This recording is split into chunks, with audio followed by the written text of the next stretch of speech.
Imagina só se deparar com uma profecia escrita lá em 1967 que descreve com detalhes geológicos históricos o fim do nosso mundo. Pois é, hoje a gente vai analisar exatamente isso, mergulhando na obra O Fim dos Tempos, de Samael Aun Weor, para entender essa visão apocalíptica dele. O livro já começa com tudo, nos jogando numa narrativa grandiosa. Ele faz uma ponte entre um desastre geológico que teria afundado um continente perdido e uma ameaça que, segundo o autor, está prestes a fazer o mesmo com a nossa civilização. E o mais surpreendente é que o argumento do autor não começa com misticismo, não. Começa com uma ameaça geológica, que ele apresenta como algo bem real. Para ele, esse é o próprio mecanismo do fim dos tempos. O ponto de partida é uma afirmação que, olha, é bem alarmante. O livro menciona que cientistas teriam descoberto uma rede gigantesca de fendas no fundo do oceano e isso seria um sinal, segundo o autor, de que a própria crosta da Terra está se partindo. E a escala dessa falha é monumental. O autor fala em 90 mil quilômetros de comprimento. Só para a gente ter uma ideia, a circunferência da Terra tem uns 40 mil quilômetros. Ou seja, uma cicatriz que dá mais de 2 voltas no planeta. E como a gente pode ver aqui, o livro descreve essa falha não como algo isolado, mas como um sistema todo interligado que literalmente abraça o globo. Ele traça o caminho dela desde a Antártida, se dividindo para contornar as Américas de um lado e a Ásia do outro, cercando o mundo todo. Então, o ponto crucial é este. O livro diz que essas fendas estão transformando o planeta numa panela de pressão gigante. A água do oceano entra em contato com o magma, gerando um vapor com uma força que a gente nem imagina. E um dia, segundo a profecia, isso vai fazer o mundo explodir por dentro. Essa ideia toda parece coisa de ficção científica, né? Mas é aí que vem a pergunta que o autor usa para conectar a teoria dele com o passado. Será que uma coisa dessas nessa escala já aconteceu antes? E a resposta, segundo o texto, é um sonoro sim. Agora, a análise se volta para a história do continente perdido da Atlântida, que é apresentada não como um mito, mas como um aviso histórico real.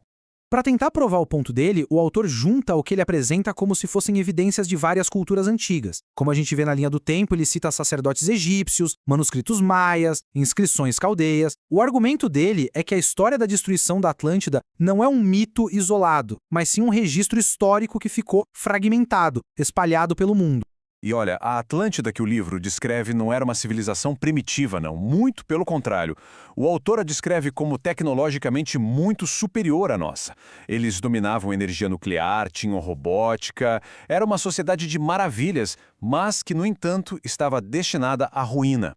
No centro da história da Atlântida está este aviso profético, atribuído a um sacerdote chamado Mu. E ele estabelece a tese central do livro. Civilizações não são julgadas pelo seu poder, mas pelo seu caráter moral. E o fracasso moral leva à destruição.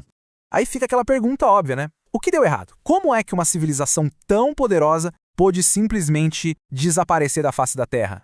A resposta, segundo o autor, não está na tecnologia, mas na moral. Ele afirma que a queda da Atlântida foi um castigo divino, resultado direto da corrupção e da devassidão do seu povo, que teria desrespeitado as leis universais.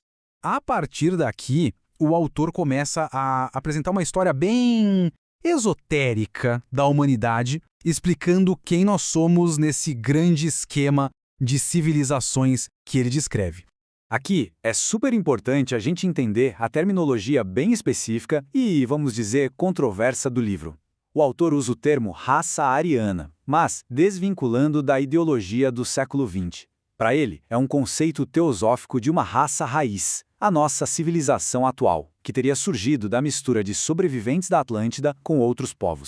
Dentro dessa tal era ariana, o livro descreve uma sucessão de grandes culturas que ele chama de sub-raças. Ele traça uma linha do tempo que, como dá para ver aqui, começa na Ásia Central, passa pelas grandes civilizações do Egito, Babilônia, depois Grécia e Roma, chega aos povos anglo-saxões e, por fim, ele argumenta que a sexta e atual sub-raça está se formando na América Latina.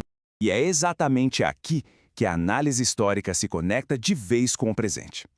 O livro traça um paralelo direto entre os erros da Atlântida e o estado do mundo moderno. Olha, este slide é praticamente o coração do argumento do autor. Ele faz uma comparação direta, sugerindo que as mesmas falhas morais que, na visão dele, condenaram a Atlântida estão presentes hoje. Onde ele via a profanação, ele aponta para o ateísmo. Onde ele via abuso dos desejos, ele condena o que chama de homossexualidade e devassidão. E a corrupção antiga, para ele, se reflete hoje no materialismo e no que ele define como arte degenerada. E o julgamento do autor sobre a nossa era é implacável. Essa citação tirada direto do livro não deixa nenhuma dúvida sobre a visão dele. Para ele, a nossa civilização não só repetiu os erros do passado, mas foi além na perversidade. E isso tudo nos leva à conclusão inevitável da profecia. O passado e o presente se juntam para apontar para um futuro que, na visão do livro, já está traçado. A lógica da profecia é bem direta. Mesma causa, mesmo efeito. Se a Atlântida foi destruída por sua corrupção moral, e se a nossa sociedade é, na visão dele, ainda mais corrupta, então o nosso destino só pode ser o mesmo. Um cataclismo para purificar tudo. Essa conexão visual aqui é muito forte, né? O livro coloca lado a lado a destruição antiga com a nossa modernidade, transformando a história da Atlântida num espelho sombrio do nosso próprio futuro.